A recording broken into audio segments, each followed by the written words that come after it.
Please welcome Professor John McMurtry. His unique perspective will be on display today under the title, Why the Facts of 9/11 Are Suppressed. The subtitle is Understanding the Ruling Group Mind Behind the War Without End. I think that we've ultimately got an instituted cognitive structure here that selects for not only 9/11, but what I will later call the 9/11 wars. And hence I will explain it, beginning with the first section, Whose Reign of Terror? A quotation begins that, "The system works." Donald Rumsfeld. Civilized Americans were outraged at the torture of Iraqi prisoners by U.S. occupying forces when they found out about it. But not what started it all, the illegal war of aggression by the U.S. invasion of Iraq last year, the supreme crime under international law. Although it is reassuring that the corporate media finally broadcast crimes against humanity instead of ignoring them, a crucial question arose in the face of the public relations onslaught by the Commander-in-Chief White House to spark American war fever again. Would the group mind slogans of the free world versus the terrorists fool the public once more? America at war had always worked before. At the height of this damage to America's image, note the focus of concern, the Patriot card was played again and again around the clock. That the Red Cross had reported that 70 to 90% of the torture victims were picked up at random and tortured for nothing they did not diminish cries for the terrorists' blood. That the official Taguba report was not permitted to question anyone above a part-time Reserve Army woman officer who was kept out of the interrogation room by U.S. Defense Intelligence did not register as evidence of top-down control.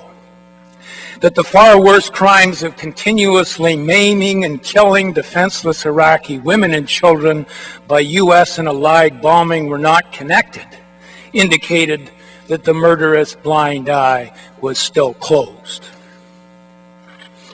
The ruling group mind of America was only concerned about America's image abroad.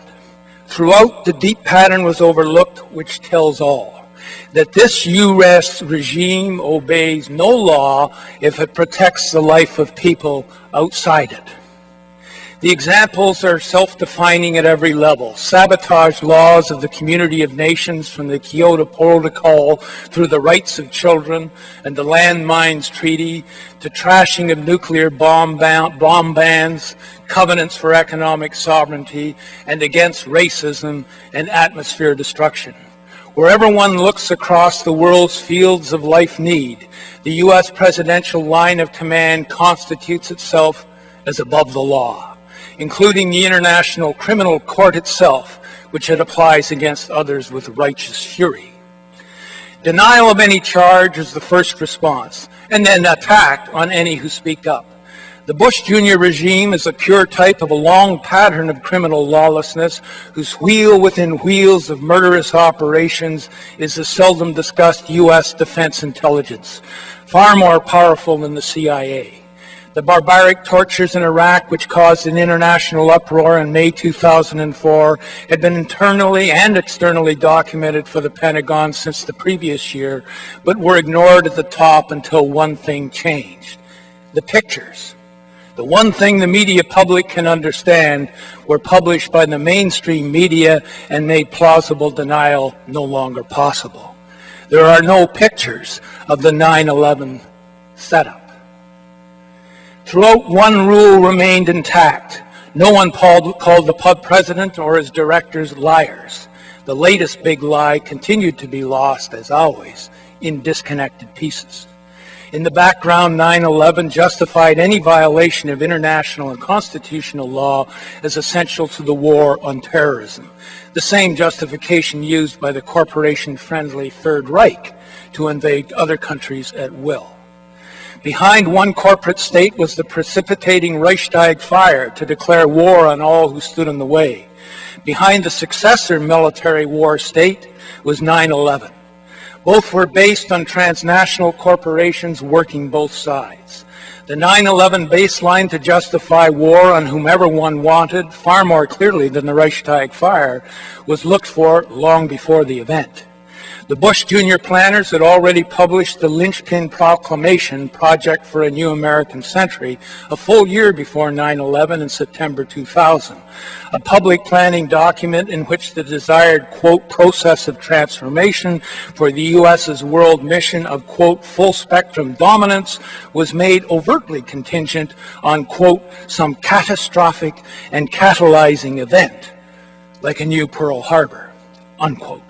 If the process of global military dominance was not to be, quote, a long one, unquote. It should have come as no surprise then that the wish by the men positioned to enable 9/11 was granted, with formerly financed allies executing the long-announced attack on the World Trade Center. One former agent, Omar Abdel Rahman, having masterminded the first attack in 1993, financed by the U.S. in past times, and another, Osama bin Laden, the second in 2001.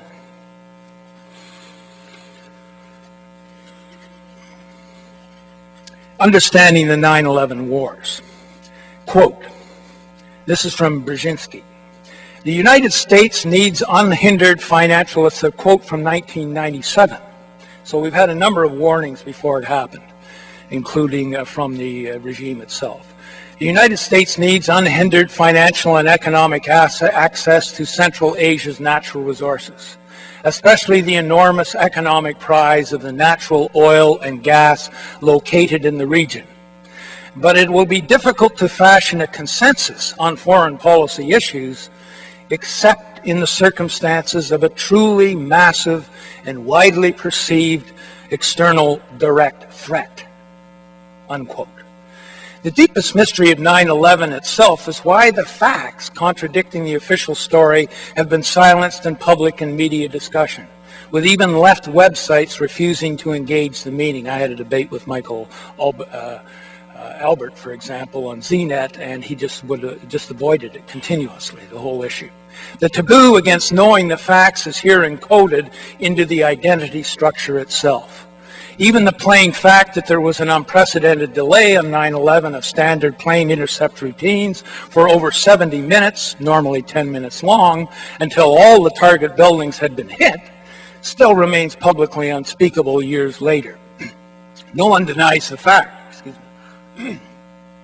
But it is, quote, conspiracy theory to mention it. This is the dead silence operation of the ruling group mind that locks out all thought and evidence which do not fit its baseline presuppositions. Given the known pre-9/11 search by U.S. geostrategic planning for a publicly saleable reason to invade Central Asia and Iraq, as the Brzezinski forequote in the Project for the New American Century revealed to us, why did the media, citizens, and other governments continue to disconnect 9/11's strange occurrence from what it provided the ideal pretext for? Militarily imposed new control and access over Iraqi and Central Asian oil. Specifically its supply, its sale, and its access across the world's richest oil reserve. We knew of these aims before they were made fact. Why then, when these very major invasions then occurred one on top of the other after 9/11, the sole context within which they could have been sold as defensive, does even dominant left analysis refuse to connect the dots? In the U.S. itself, almost no one, including the heroic Noam Chomsky, engages the question. Even the recent most developed factual analysis among almost none features an exonerating title, the new Pearl Harbor. Even after years of known lying about Iraq by the Bush administration, why do the media and foreign affairs respondents still continue to block out all evidence substantiating the hypothesis of a constructed 9/11 attack? For obvious example, the anonymously blocked FBI investigations before 9/11, the ignored intelligence warnings from many foreign state agencies, and the immediately prior visit of the Pakistani intelligence ISI paymaster of one of the lead hijackers. Why are even the basics of physical science ignored in understanding the attack? the building collapses whose velocity of fall from plane impacts alone contradicts the laws of gravitation and engineering physics. Again, there is no counter-evidence or argument. There is just disconnection from and between the facts across the left-right spectrum. Now, given the Bush administration's endless stalling, blocking, and attack dog treatment of those chafing at top-level inaction before 9/11, including the FBI Director of Anti-Terrorism, John O'Neill, who died in the attack, and later the Bush administration's own official chief advisor on counterterrorism, Richard Clark, what more evidence is required for the wall of the unthinkable to be moved? How can the long-prepared plans for war crime invasion of Afghanistan and Iraq, which 9/11 alone justified to the public, not be connected across the dots by still-thinking people?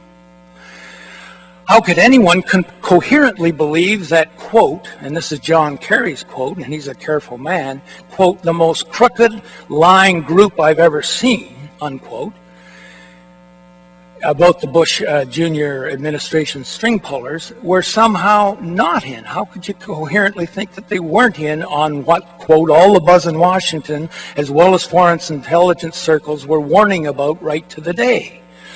If many followed followed these warnings not to be in the buildings or on the relevant flights on that day, how could U.S. Defense Intelligence and the CIA not know? How could it happen if they did not? Consider the secret command coordination which is everywhere at work in the U.S. national security state apparatus. Then think through the multi-level stand-down of preventative procedures which were essential to allow 9/11 to occur, and did allow 9/11 to occur, at every level from immigration to flight control to defense intelligence and the CIA.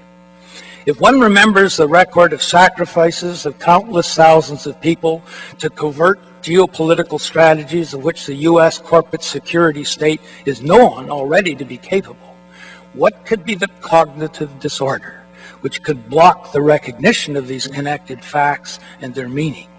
How can a normal intelligence really think that the Bush Jr. cabal of operators who've arranged the usurpation of the U.S. presidency and have waged a mass murderous war by false pretext with the very lead operators who have presided over death squads and criminal secret deals destroying countless lives since the Reagan era, how could we think they would be too virtuous to manipulate a long-planned event by familiar people which gave them unheard of new powers?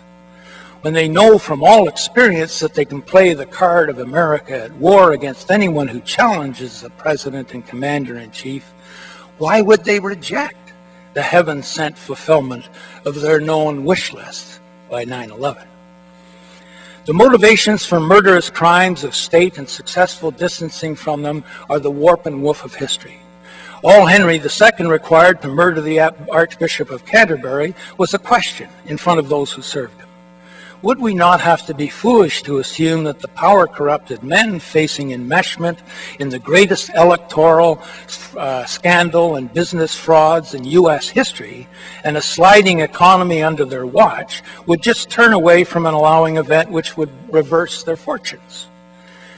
An unprecedented world powers at stake. Would it be rational for such men to turn down the greatest opportunity of history to establish the empire of, quote, full-spectrum dominance they planned on the basis of just such a fast-track event to save fewer lives? Would they do this to save fewer lives than 3 months of domestic traffic accidents? The corporate market calculus all lived by would not be deterred by such an externality any more than the oil business they come from is concerned about far more deaths from their pollutions and extractions. Yet there is a deep structure of consciousness at work, beyond the beneficiaries, which denies even the self-evident, and all our media right here in Toronto are in on it, not consciously. There's a level of identity that operates beneath facts, and it is a structure of prejudgment, which selects what facts are and are not seen, are connected, One needs to remember here that the lead group of the Bush top-secret team is much of the same personnel that presided over the smuggling of cocaine into the U.S. to addict Americans so as to illegally finance war crimes against Nicaragua, and before that plotted with and provided arms to the mullah dictatorship of Iran so that it held on to American hostages long enough for the election to be lost by Jimmy Carter to the Reagan regime.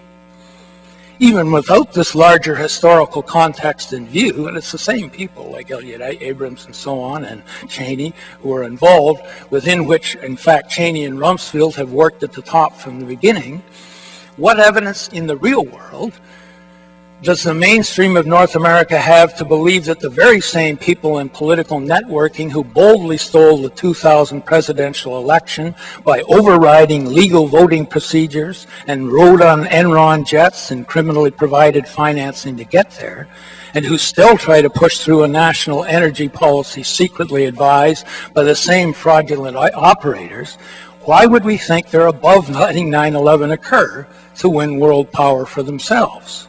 Why, most simply considered as the most elementary known principle and question of forensic judgment, justice, in the face of any crime, cui bono, who benefits, suspended here on 9/11. Excuse me. Note throughout that no mass media in the U.S. or Canada, nor any Democratic opposition politician, including presidential candidate Kerry, raises the most basic of all issues, cui bono. What explains why the self-evident is unthinkable? There's something at work within and across people's consciousness as citizens and consumers which is not yet penetrated. Some form of instituted mind lock blocks out the normal first question. It would lead us to the first forensic hypothesis that there was a complicit blind eye to what maximally served this administration's self-interest above all and no one else's. But we know that the most obvious hypothesis has been prohibited from view on pain of a burning, quote, a burning necklace of fire around the questioner's neck, to quote Dan Rather's words. Even when all the evidence pointed in the direction of the most important news story of the era, and there was no counter-evidence, such as hard losses suffered by anyone at the top of the most unaccountable and pervasive failure of the most advanced international security apparatus in history, still the question remained publicly unspeakable. Why would the most basic forensic question and facts continue to be overlooked when only ever more gains for this ruling group and their oilmen military constituencies piled one on top of another from 9/11 on? Why would no one mention the vast and global new powers over nearly everyone which 9/11 reaped for everybody at the top of this corporate state cabal? Why would the most elementary logic of any normal reading of criminal intent and action, whose interests are alone served, remain unthinkable? That is a mystery. Not once anywhere in public discourse that I know of, not in one piece of an around-the-clock saturating field of media and learned messages, have the interests served by 9/11 for those in control been once named. So let us name them here. Open access to the world's formerly untouchable and greatest wealth resources. New command position over public financing for subordinate militaries and police apparatuses, not only in the U.S. but across the globe. Privatization of the world's richest publicly owned and state-controlled oil fields and the social infrastructures they support. Almost no mention of that. New declared right to suspend the historical basis of rule by law, habeas corpus, and whatever other civil rights are targeted. The CAUT has a nice analysis of this recently. New legitimation of a president who lost the election until a legal mass invalidation of votes by Bush state officials and a stacked Supreme Court overturned state laws for vote recount. Public diversion from the regime's known corrupt support and energy policy determination by the most criminally fraudulent corporate leadership in American history. Unprecedented new powers for price leveraging of oil supply. That's, you've got our price of oil right now. One can see what happens. And military services for, quote, a war without end. New police powers across borders to imprison without right of legal defense anyone deemed to obstruct an international trade or other meeting in the future. And in crowning glory, unlimited new rights of men with chicken hawk pasts to command everyone else in new ways with ever more fawning media attention as men of will of iron. How could anyone of sane mind not connect the staggering gains by these people to the same people's failures to protect against 9/11, which provided all the new powers? The problem of denial runs deep into the collective psyche. The anomaly to be explained is how in an open society of cynical market calculation, the most evident facts of ruling group gain at almost everybody else's increasing expense can be so successfully repressed. I can't believe that is a sign pointing back to the block behind it. Even the consuming public's insatiable desire to know the dark secrets of the rich and famous is here still. Something deeper than regime propaganda is at work. Those who believe that the in-group running the U.S. national security state could not possibly have been involved in 9/11 are, by self-admission, no longer connected to the issue of fact or truth. They move within a deeper regime of meaning which operates across individuals and classes and beneath reason. They are moved from underneath by a pre-scientific field of hysteria, denials, and projections which propelled two criminal invasions, war criminal invasions and occupations, and police state laws across the world in under 3 years. We confront here, in short, a primeval world of the group mind, harnessed to the global market's military juggernaut and a bottomless consumer maw that only desires more. With war fever as its moving passion, the atomized masses are made one in a salvational fantasy of self-proving triumph over the enemy, which is seen everywhere. All step to the march of the group mind's meta-program by which experience and perception are themselves organized. This is the ordering framework of consciousness in terms of which coherence and meaning are found in whatever is selected for attack, however false the justifications or defenseless the victims might be. Even the doomsday bombing of innocent poor peoples on a constructed pretext is perceived through the prism of this ruling group mind as a war for goodness and freedom.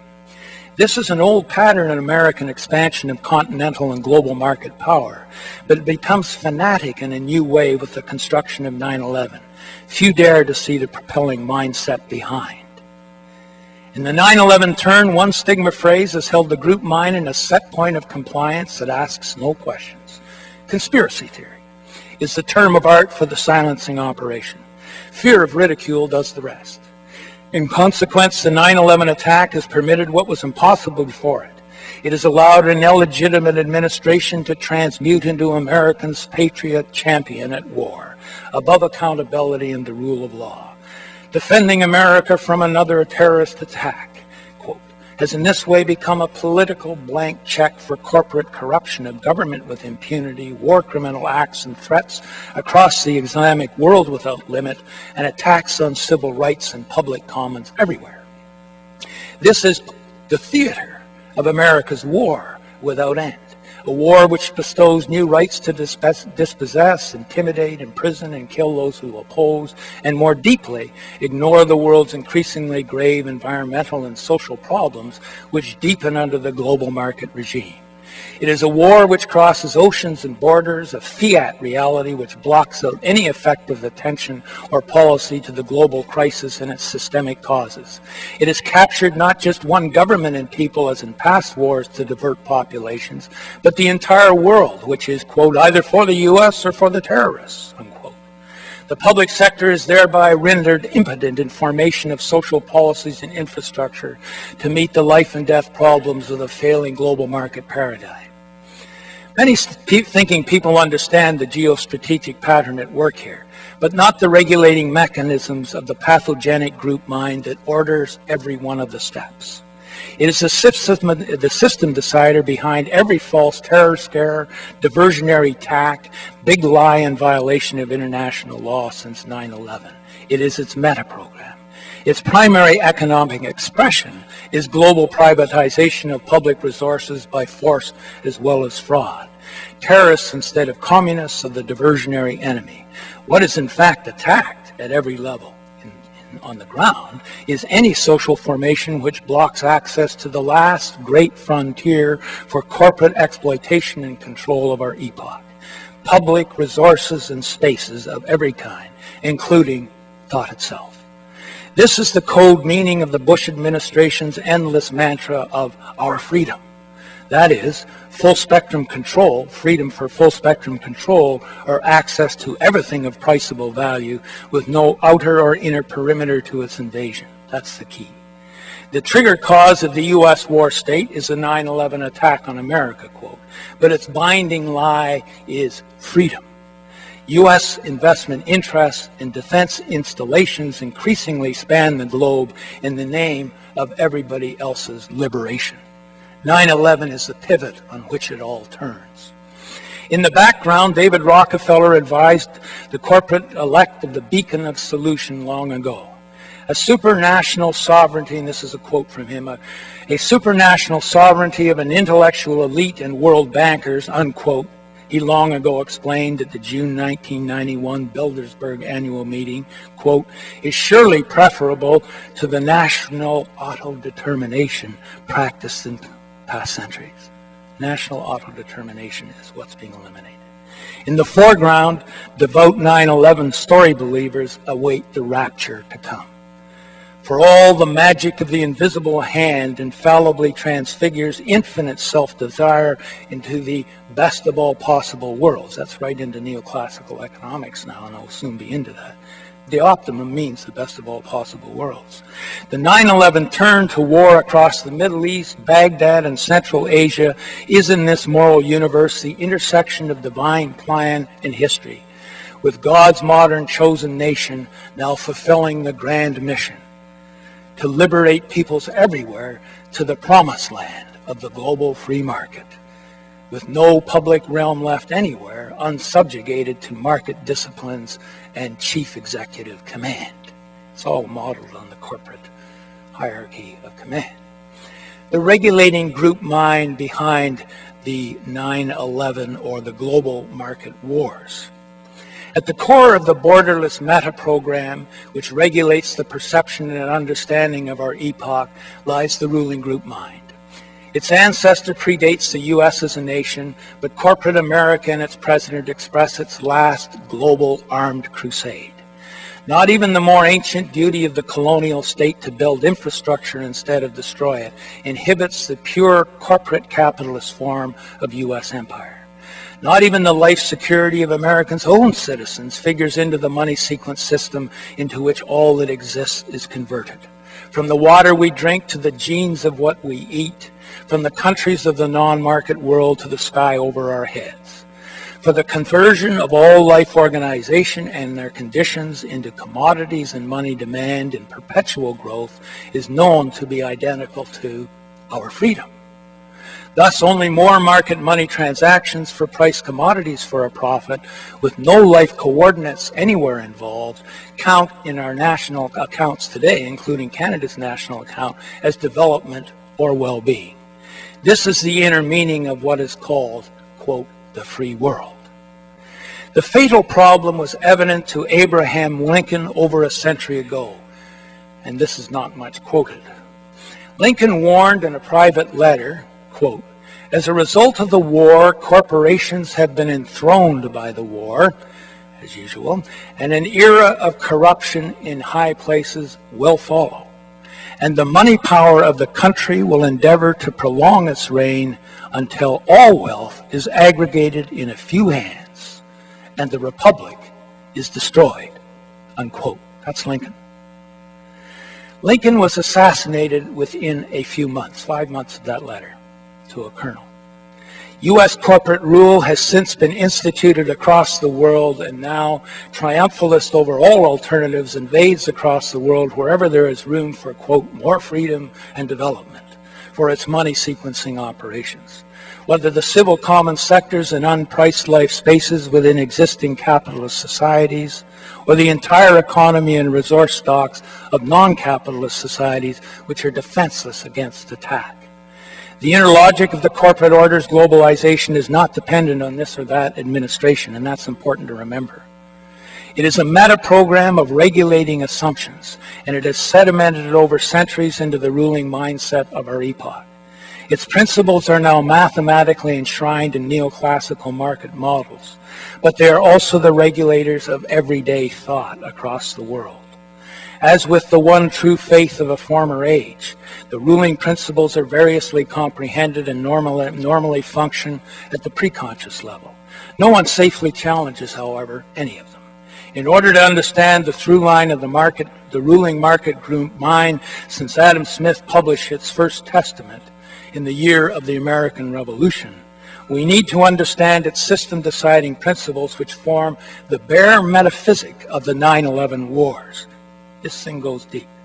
Together, these principles set the logic of the ruling group mind and the meaning of its invisible hand tech theology, out of which the 9/11 turning point and the new market wars have been fanatic expressions. The regulating structure of market perception and understanding is the determiner of social meaning to which official culture in both industrial and third world societies now tacitly conforms since the end of the opposing superpower in 1991. The fall of the Soviet state marked the decisive turning point in the ascension of the market group mind as having no alternative, the end of history. 9/11 marked a less understood turning point in this meta-program's global dominance by legitimating preemptive attack on any movement or force perceived to stand in the way of its freedom and self-defense. Whether unarmed, quote, violence-threatening protesters, unquote, in domestic public spaces, or, quote, suspected terrorists, unquote, in civilian populations of the occupied world. Behind all the infinite variations of times and conditions of which postmodernism is the bacchanalian revel, one unexamined meta-program of perception and judgment has increasingly ruled as the system-deciding market group mind.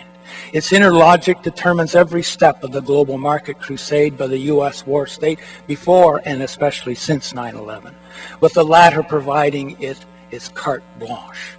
What by the U.S. war state what before 9/11 was a world slowly coming under universal norms of life protection and understanding of the destructive life blindness of global markets, the global market system, was, after 9/11, a monoculture of one enemy which was disconnected from every real problem humanity faces. That's the big disconnection. We need to keep in mind here that it was 1 month before 9/11 that the greatest international demonstration ever against the global market system occurred, with NATO warplanes flying overhead in Genoa and police beating masses of demonstrators while they slept on false pretexts of terrorism amongst them. 9/11 reversed the historical tide forming against the global corporate system, its most concealed function. The inner algorithm of command of the global market system itself was war-drummed out of view. The bearer of this determining algorithm of the mega machine is the ruling market group mind, and it is regulated by the following set of principles to which all of official culture conforms without question, including our own. 1. And this is the bare type, and I'm moving towards the end now. Pursuit in a market order of maximal monetary assets and commodities for oneself is natural for humans, social progress and development. 2. There is no rightful limit on acquisition of these market assets in all things, or any countervailing right to redistribution of their holdings, however unequal they become. Leo Strauss, the man behind the National Security Council for years in the U.S., the theoretician, says that limitless accumulation of private capital is the highest moral duty. 3. Freedom to buy and sell and self-maximizing transactions of money and price commodities is the basis of all human liberty and justice, and there is no outer limit in its rightful globalization. 4. The market's money price system always optimally allocates resources and distributes goods and services in each and every society to ensure the best of all possible worlds. 5. I mean, this is all deducible for or axiomatized in neoclassical theory. Money profit maximization by investors is the ultimate engine of economic and social advance and is maximally liberated from the dead hand of state regulation and ownership. 6. Government intervention, therefore, in the self-regulating market is wrong unless it supports the market system and dictatorial in proportion to replacement of free market flows of market commodities and capital. And this is why we can understand what's going on in Venezuela and Haiti before and so on.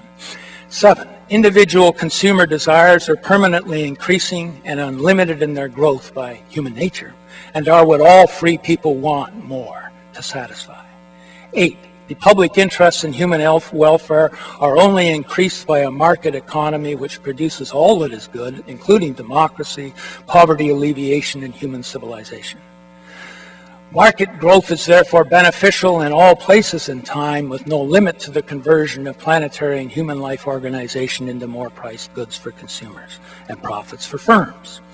Protection of domestic production of any type is the evil of protectionism, although subsidization of dominant enterprises may be necessary to the national interest.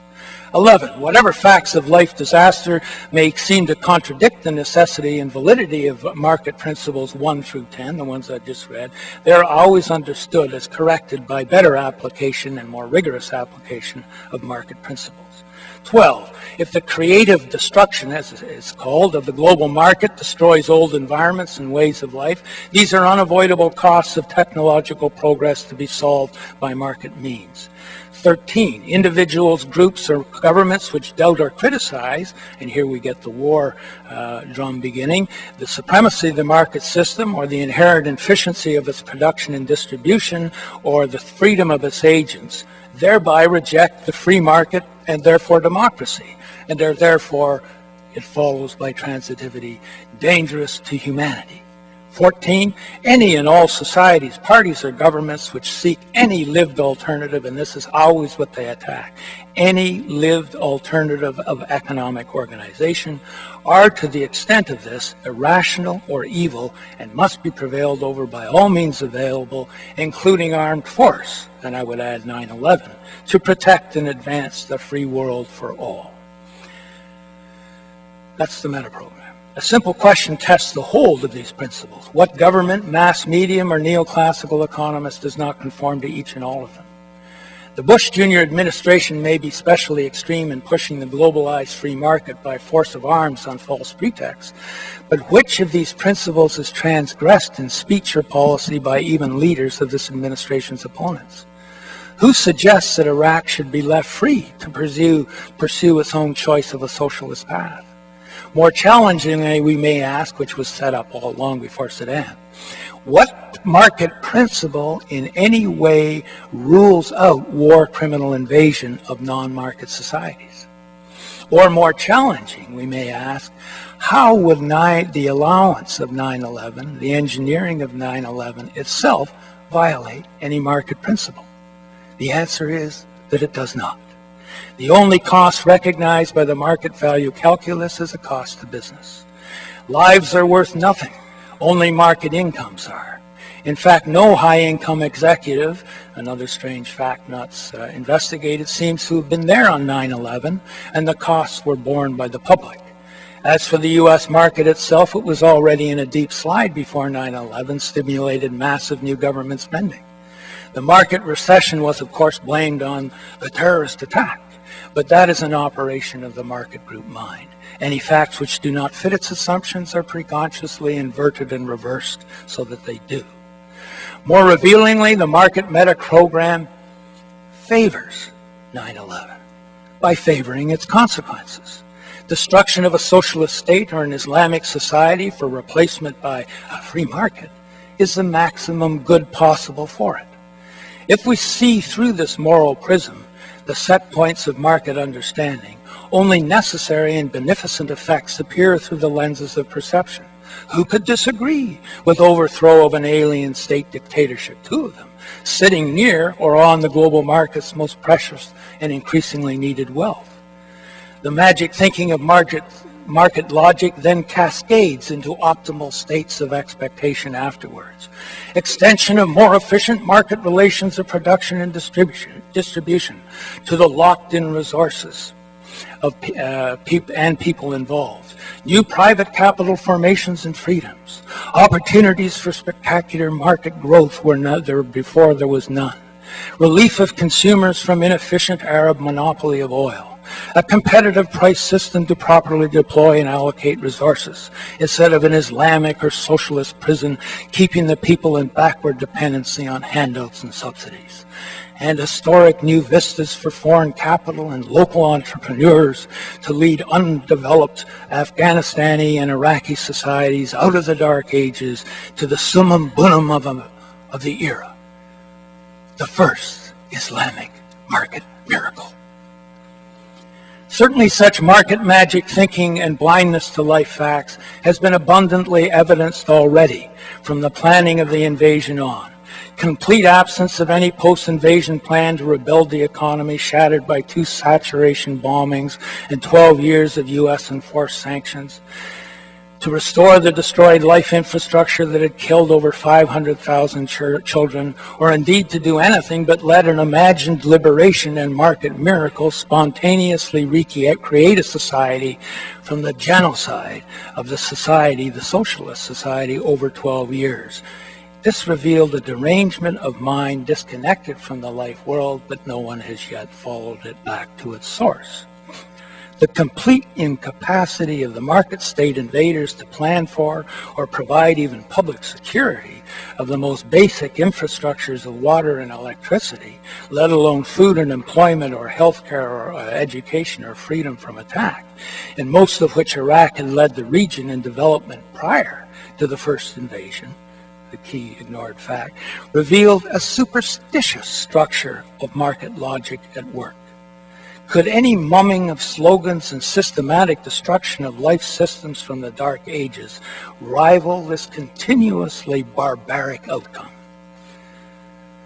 Yet what market principle selects against any step?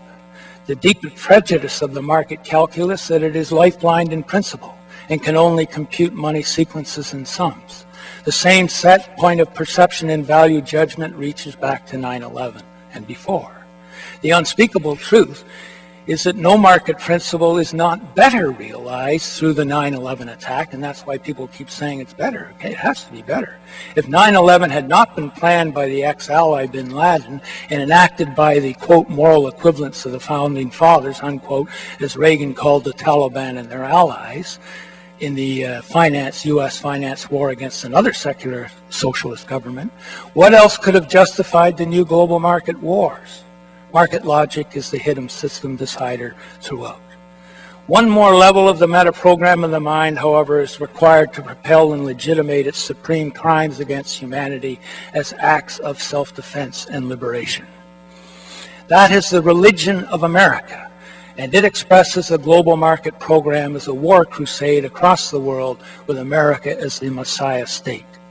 This layer of the ruling group mind is what directly regulates the hearts and minds of America. It's their daily frame of reference and fixed pole star. This mind can only feel and see inside its own closed circle. U.S., our own group, in the master phrase of the philosopher King Leo Strauss. The ruling group locates the group mind it shares with the people by poles of opinion and arrives at the narcissist center for everything in the religion of America, America itself. What is of everywhere else angry at lawless U.S.-led destruction of planetary life organization is reversed now into a hatred of America, the new correlative of anti-Semitism. Here or there, the narcissist self-center can only go one place, back to itself as good, and others as jealous or evil. Clinically, psychiatry knows the disorder as a propensity to auto-suggestive hysteria and disconnection from reality, descriptors. When psychopathic, Diagnostic and Statistical Manual of Mental Disorders suggests, the self-centered lies glibly, manipulates others, is parasitic, and denies all responsibility for destructive actions. The clinical definitions and the reality meet, but do not give us the regulating frame of mind through which it sees and comprehends the syntax of meaning in terms of which it knows itself as free and good. Last, the group mind of America, the second coming by force of arms. The moral syntax of the American group mind is the wheel within the wheel of the global market religion. All its principles are presupposed as the way that God is presupposed by the religious fundamentalists. An all-powerful, all-knowing, and jealous ruler of the world rightfully determines the course of reality, and none may doubt it. We may know the pre-Reformation Islam that is the primitive counterpart, but we do not know the beast itself. We sense it in U.S. witch hunts and vast prisons of the poor, doing no offense to any person. 86% are there for no harm to the person. But we do not see the creed's fanatical mode in the global market's expansion led by the U.S. in the war crusade that has no end and understands itself as freedom. The God of America is primitive. It worships itself. But there are a set of silently regulating principles at work through all the phenomena of its rule, which together constitute the ruling group mind, which has imprisoned global culture within its premises since 9/11. And I'm only going to give one, but it's the key one. The ultimately regulating premise of this ruling group mind is that the U.S. national security state is America. This assertion is never directly stated because that would reveal the absurdity of the equation. But the assumption nevertheless regulates every statement on Americans' relations with the rest of the world, which have been proclaimed from the U.S. government since 9/11. It in turn is rooted in a deep cultural chorality which it expresses in Leviathan form. The state does. And the deep cultural form is, I can kill, therefore I am. This is a logic that goes back to before Hegel's master-slave dialectic first glorified its threat as the source of philosophy. There is almost no popular form of American culture that does not bear its undertow meaning. From hunting, WrestleMania, and video games to the language of sports and dramatic content of television and movie entertainments. We won't explore this meaning here, but we'll consider only the institutionalized form of it on the world stage, the equation of meaning between the U.S. Armed Forces Command and War and Intelligence apparatus, and America itself as a country, and increasingly Canada. This preconscious equation explains, for example, why even the U.S. government's official opposition, the Democratic Party, abdicated from political responsibility in its fear of appearing to oppose unjustified wars against essentially defenseless third world societies. They too are all incarcerated within the ruling structure of mind, more paralyzed than 1930 Germans in their dread of being named unpatriotic. This is a fear which can only be explained by the equation of the state military command and its apparatus with America. Beneath the surface phenomena of party politics and competing media and opinions, the great diversity, rules one group mind. The equation of America to its armed state apparatus is never publicly challenged in the official culture of the free world because the equation is assumed a priori. No one who houses the false equation can tell them apart. They cannot see, therefore, the demonstrable falsehoods of the war state, the overthrow of the Republic's democratic traditions, and least of all the safety of millions of innocent civilians in other countries, not to say the 2,600 deaths of U.S. citizens, because they assume America and its national security apparatus are one and the same. Since they love America and America is it, and we love America as their neighbor, none of us can distinguish between our beloved country and the criminal gang institutions of the National Security Council, the Pentagon, and the CIA. As these rogue secret societies, especially the U.S. Defense Intelligence, as these rogue secret societies rule on behalf of U.S. investments across the world by the force of armed terror, mass disinformation, secret narco links, and political bribery and coercion at every level, lovers of America are obliged to defend this monstrous construction as America.